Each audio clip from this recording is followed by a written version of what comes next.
Hey, welcome back to the Backwoods Gourmet. We went hunting this morning, but everybody needs a backup plan. Y'all stay tuned.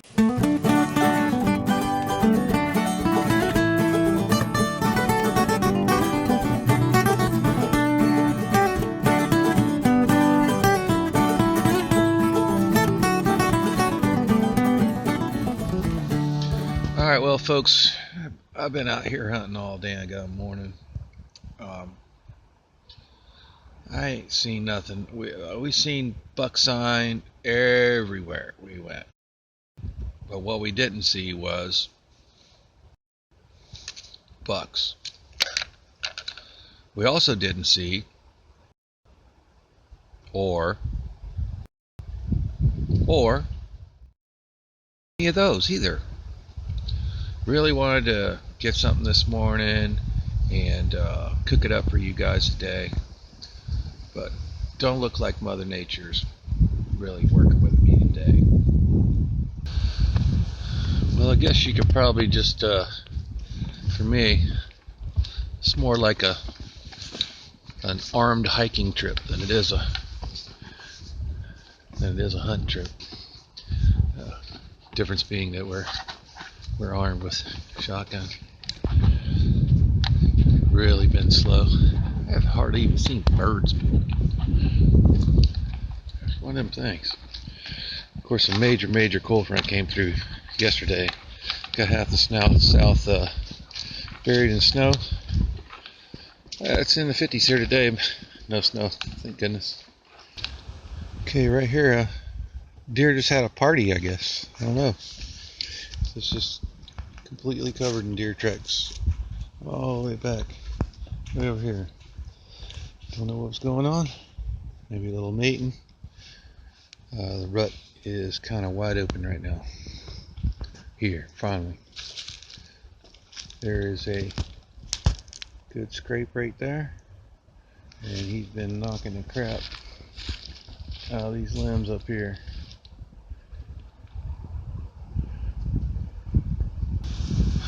Alright, well, our armed hiking adventure unsuccessful.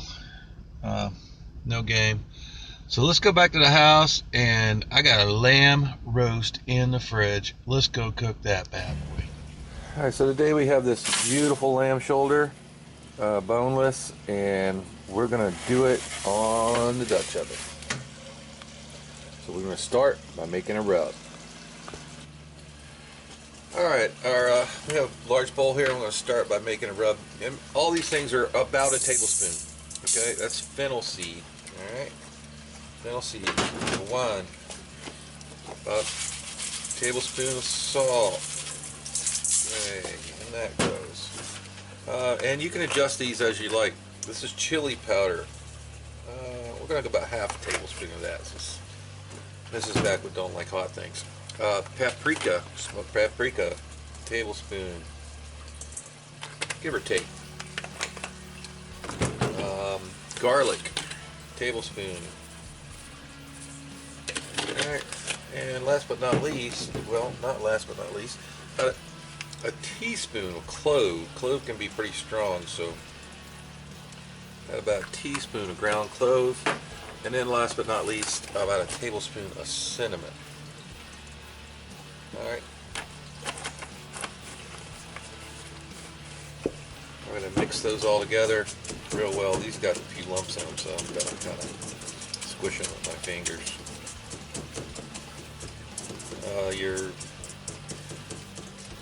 Especially your paprika tends to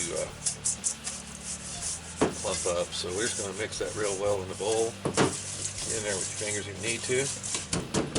Alright, I want to go ahead and just stick our lamb roast in there and make sure he gets 100% coated with this mixture.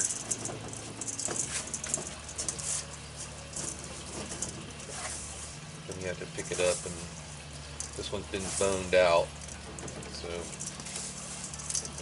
then we gotta get in there and work on it a little bit, get it all 100% coated. A little bit there. Alright, we're going to put it back on a pan.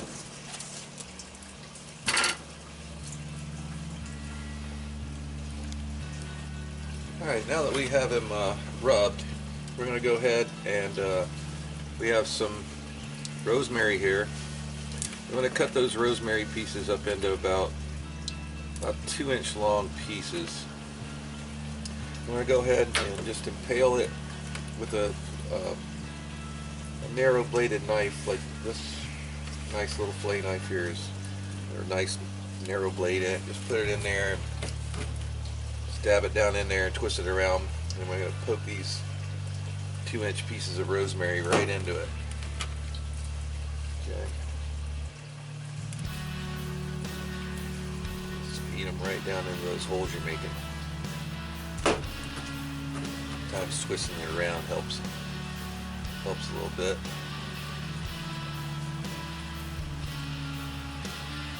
And you can use your knife to help feed it down in there if you need to.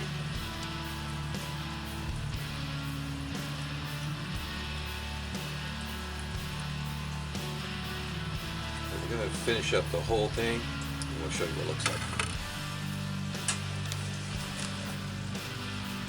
Okay, this is what it's looks like when you complete your rosemary studding. Alright, we need some searing heat to start with, so we're going to go ahead and nestle that number 12. It's a number 12 deep Dutch oven. So one of my subs asked us to specify if we're using deep or shallow. If any of the rest of you had any questions on that, all of mine are deep. I have not yet seen the need for a shallow one. We use our cast iron skillets for that. So we're going to get that guy hot. Just had a couple of minutes to get started, and as with most of our cast iron cooking, we're going to start out with one slice of just chopped up bacon. Go ahead and let that start rendering and get a nice seasoning going in our Dutch oven.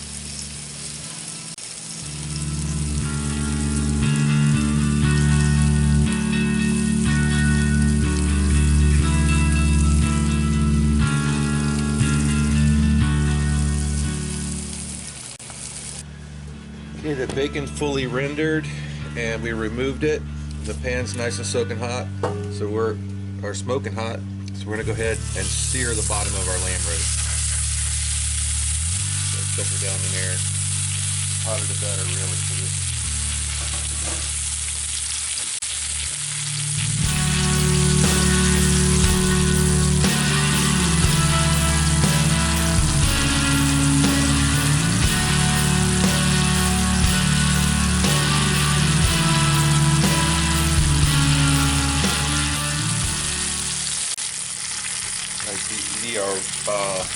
The aroma from this is very, very appealing.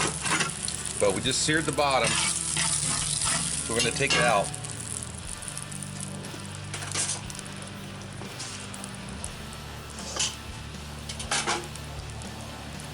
Now we have a mirepoix, onions, carrots, and celery roughly cut.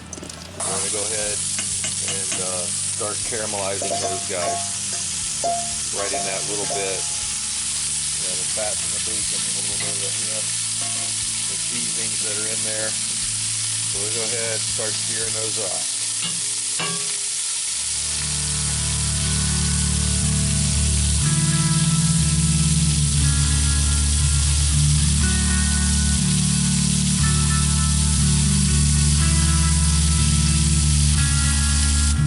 Okay, those veggies are starting to get some color on them, and we're going to give them a little help.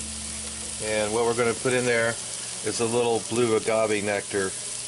You could also use honey. So give them a good drizzle of that, and give them a good stir around. Get them all nice and coated with it.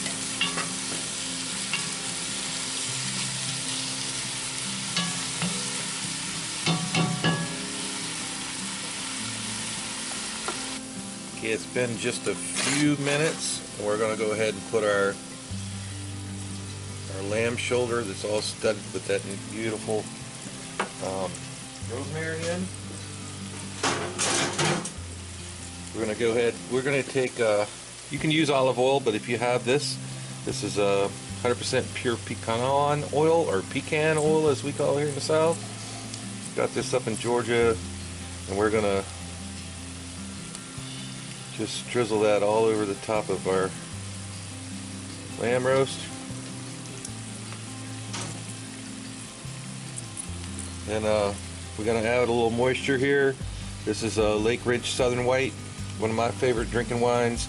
It's from the Muscadine grape, and we're going to give that maybe about 3/4 of a cup. Put our lid on. Now we'll set up for baking.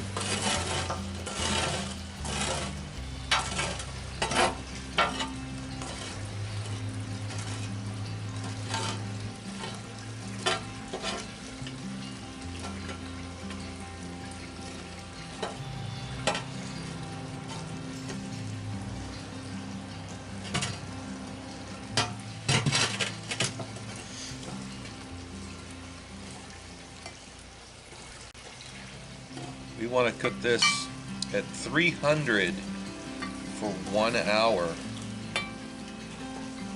So, but we want most of our heat on the top. Now, as you know, this is going to burn down quite a bit. So I'm still going to stick with the same amount of coals, because I've already used part of these coals have already been burnt down from the last part of this process. So we'll probably have to refresh these guys. And once again, this is stubs we're using. So we'll put a few right in the middle. It's a cool day. Only in the 50s, so we're gonna need a little more heat today than we would normally.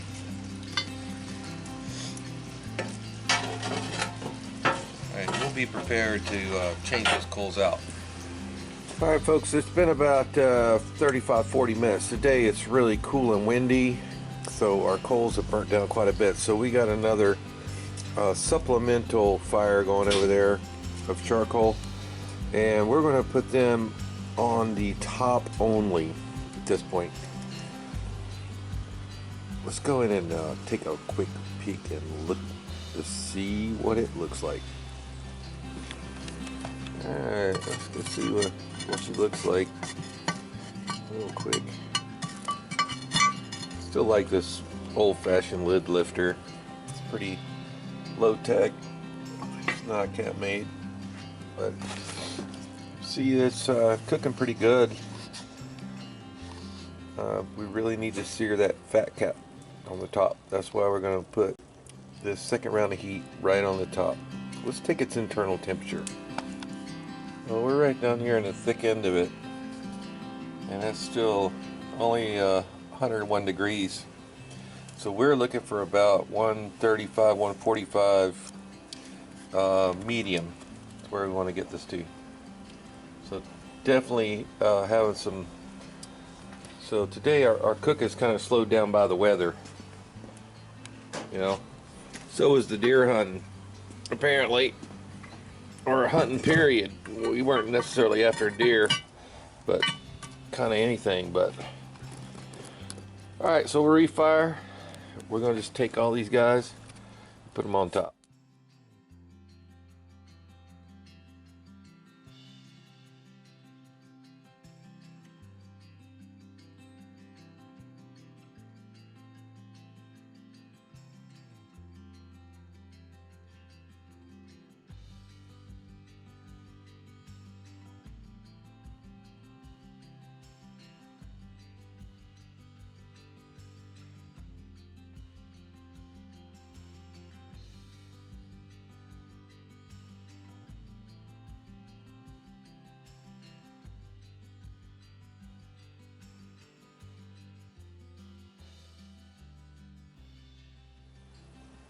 This is all reset for a second fire here. We'll keep an eye out now for internal temperature. Check it again, 15-20 minutes. Alright folks, it's been an hour. So I'm going to go ahead and we're checking the internal temp on that. And we might let it go just a little too long. It's still juicy. You got about 160. So we're pretty much at well there. That's okay. Let's serve it up. Okay, real quick, it's getting late. You guys can see this. We're going to make a citrus mustard vinaigrette. Right here I have spicy brown mustard. I'm going to go ahead and put a couple tablespoons of that. And it's squeeze type, so yeah, it makes that noise. Alrighty. And into that we're going to add about half as much. This is that pecan oil we used earlier. You can use olive oil. Alright, and then here we have a sour orange. Now, if you don't have sour oranges, these are just readily available everywhere. Where orange trees around here are frozen, and they now make oranges, but they're sour. Use lime or lemon if you don't have this. And we're just going to go ahead and grate some zest from the sour orange right into the bowl. And get I don't know, maybe a couple teaspoons of that brine. It really smells awesome. Even though the orange is sour, it still, has some uses. So now that we have the zest in there, I'm going to go ahead and just whisk the mustard and oil together. Looks like we need just a little more oil. Okay, give that another teaspoon or so. Whisk that together. This mustard is really good at thickening things. Alright, so now that that's combined, go ahead and we're going to cut our sour orange. You're going to have to hold your hand over these guys to catch the seeds, because they do tend to have a lot of seeds in them. But we'll squeeze that orange in there. We don't want to get too much. It is pretty sour. And there's the seeds. So mix that together. It looks a lot better. Give it a taste and check it for salt. I'm sure it's going to need a little bit.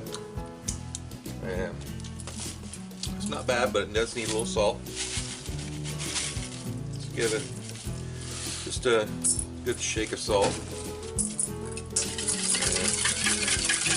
Back together. And give it another taste. Perfect. Citrusy, but add a little tang to it. It's going to cut some of the richness of the lamb. We'll put that aside and we'll get ready to serve the lamb. Alright folks, we're ready to carve the lamb now. Not a big lamb eater, I'm not real sure where to start carving it from, but I know it is very tender and it smells awesome. So we're going to go ahead and just take a few slices off. Looks like we're going across the grain there. It's got a very nice fat cap on it. And it does look very much like it's a little past medium. Very, very aromatic. We'll say that. Very pleasing aroma. Over here you hear them sizzling. Here we have a couple of we have just one sweet potato. It's cut into wedges. That's going to be our side for this dish. And then right over the top of the lamb, a little bit of our mustard vinaigrette. A little on the plate. There you go. That is a Dutch oven roasted lamb shoulder with sweet potatoes and a mustard citrus vinaigrette.